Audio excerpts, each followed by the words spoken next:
Hi everyone, welcome back to the channel.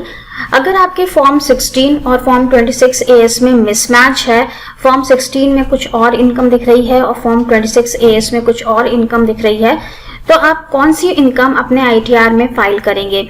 यहाँ पर काफी कंफ्यूजन क्रिएट हो जाता है कि हम फॉर्म 16 की डिटेल्स डालें अपने आईटीआर में या फिर हम फॉर्म 26 एएस की डिटेल्स को डालें।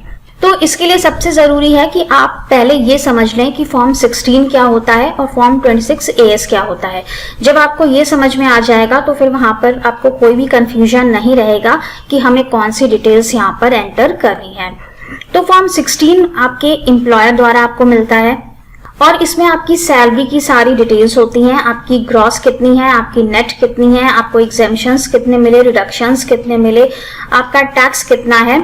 और ध्यान दीजिएगा कि फॉर्म 16 टैक्स पेबल पर खत्म हो जाता है। आपको दिखाते हैं एक फॉर्म 16। अब जैसे कि ये एक फॉर्म 16 है मेरे पास और यहाँ पर 19th सीरियल नंबर पर लिखा हुआ है नेट टैक्स पेबल और यहाँ पर अमाउंट लिखा हुआ है। तो आपका जो फॉर्म 16 होता है वो नेट टैक्स पेबल पर खत्म हो जाता है, मतलब कि इतना टैक्स आपकी इनकम पर बनता है। अब ये टैक्स आपके एम्प्लॉयर ने जमा करवाया, नहीं करवाया, कम करवाया, ज्यादा करवाया, इसकी इंफॉर्मेशन आपको फॉर्म 16 से नहीं मिलती है। अब जानते हैं कि फॉर्म 26 एएस क्या होता है। फॉर्म 26 एएस एक वो डॉक्यूमेंट है जो कि आपको ये बताता है कि आपकी इनकम में से जो टैक्स काटा गया था वो गवर्नमेंट के पास कितना जमा करवाया गया। फॉर्म 26 एएस में आपको टैक्स डिडक्टेड और टैक्स डिपॉजिटेड दोनों की डिटेल मिलती है। तो आपके फॉर्म 16 में आपको जो ये नेट टैक्स पेबल का अमाउंट दिखता है, जरूरी नहीं है कि एम्प्लॉयर ने ये पूरा पैसा जमा करवाया हो। कई बार ऐसे केसेस हो जाते हैं जहां पर कि कुछ मिस्टेक की वजह से या कुछ पैन नंबर की मिस्टेक की वजह से आपका एम्प्लॉयर टैक्स तो जमा करवाता है लेकिन वो आपके खाते में ना जमा होकर किसी और के खाते में जमा हो जाता है। तो ऐसे केसेस में आपके फॉर्म 16 में तो दिखाएगा कि आपका इतना टैक्स पेबल था और आपका इतना टैक्स एम्प्लॉयर ने जमा करवाया, लेकिन जब आप अपना 26 एएस खोलेंगे तो वहां पर आपको कम टैक्स डिपॉजिटेड दिखेगा, मतलब कि आपके एम्प्लॉयर ने इतना टैक्स काट लिया लेकिन इसको इतना जमा नहीं करवाया, उसने कम जमा करवाया। ऐसा मिस्टेक की वजह से हो जाता है क्योंकि पैन नंबर गलत हो गया या नेम में कोई गलती हो गई, कभी कभी ऐसा हो जाता है मिसमैच, और जो आपका टैक्स है वो किसी और के खाते में चला जाता है।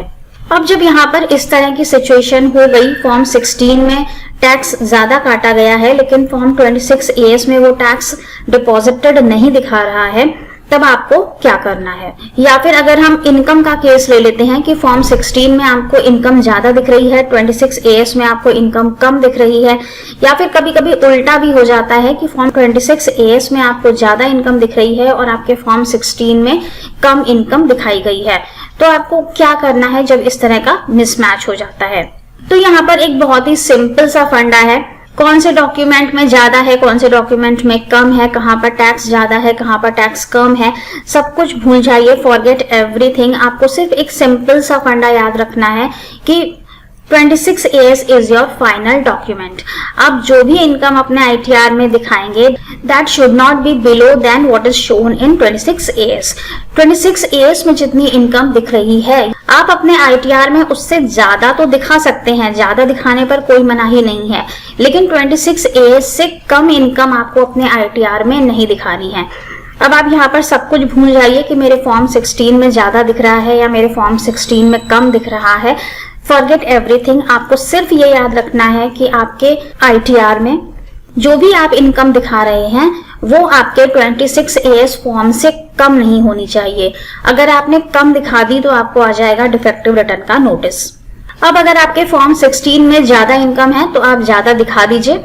अब अगर आपके फॉर्म 16 में 26 एएस से ज्यादा इनकम है तो आप ज्यादा दिखा दीजिए। ज्यादा दिखाने पर कोई भी मनाही नहीं है, लेकिन इनकम फॉर्म 26 एएस से कम नहीं होनी चाहिए। अब यहाँ पर एक प्रॉब्लम और आ जाती है, आपको एक फॉर्म 26 एएस दिखाते हैं। अब जैसे कि इस वाले फॉर्म 26 एएस में आप देखेंगे तो यहाँ पर सैलरी का अमाउंट 23,000 दिखाया गया है और इस पर टैक्स डिडक्टेड भी उतना सेम ही दिखाया है और टीडीएस डिपॉजिटेड वो भी सेम है। तो ये एक क्लरिकल एरर है, यहाँ पर मिस्टेक की गई है। ऐसा तो हो ही नहीं सकता कि 6000 की सैलरी पर 6000 का ही टैक्स बनता हो और 6000 डिपॉजिट करवा दिया। तो यहाँ पर ये इन्होंने इनकम गलत दिखाई हुई है। टैक्स ठीक है, इन्होंने टैक्स इतना काटा, फॉर्म 16 से भी ये टैक्स मैच कर रहा है, लेकिन जो सैलरी का अमाउंट है वो यहाँ पर गलत दिखाया गया है। तो इस केस में आपको फॉर्म 16 से ही अपनी इनकम को लेना है। इस तरह की गलती यहाँ पर मत करिएगा कि मैम ने बोला है कि फॉर्म 26 AS से मैच करना चाहिए, तो आप अपनी सैलरी 23,000 की ही दिखा देंगे। अगर इस तरह का 26 AS आपके पास भी है जिसमें कि जितना टैक्स काटा गया या जितना टैक्स डिपॉजिट करवाया गया उतनी ही सैलरी यहाँ पर दिख रही है, तब आपको सैलरी का अमाउंट अपने फॉर्म 16 से लेना है और टीडीएस का अमाउंट आप 26 AS से ले सकते हैं।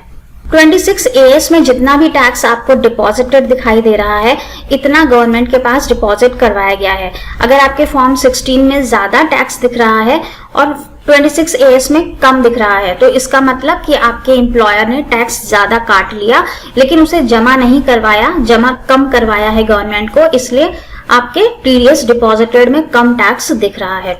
अब यहाँ पर आपको रिफंड या क्लेम उतने ही अमाउंट का मिलता है जितना कि अमाउंट आपके 26 AS में दिखाई देगा। नेचुरल सी बात है, गवर्नमेंट के पास जितना पैसा जमा हुआ है उतना ही वो वापस करेगी, उससे ज्यादा वो वापस नहीं करेगी। तो 26 AS is your final document. और जब भी आप अपनी आईटीआर को फाइल करेंगे तो हमेशा 26 AS को साथ में लेकर चलिए कि 26 AS से ज्यादा हम दिखा सकते हैं, लेकिन उसमें जो इन्फॉर्मेशन दी गई है उससे कम इन्फॉर्मेशन हमें नहीं दिखानी है। आई होप कि आज का वीडियो आपके लिए काफी यूजफुल रहा होगा। फॉर्म 16 और 26 AS में मिसमैच है, तो 26 AS को ही फाइनल डॉक्यूमेंट मानकर चलिएगा और इसी के अकॉर्डिंग अपनी इनकम और टैक्स आप दिखा सकते हैं। So thank you so much for watching this video. Stay safe and healthy. Bye bye.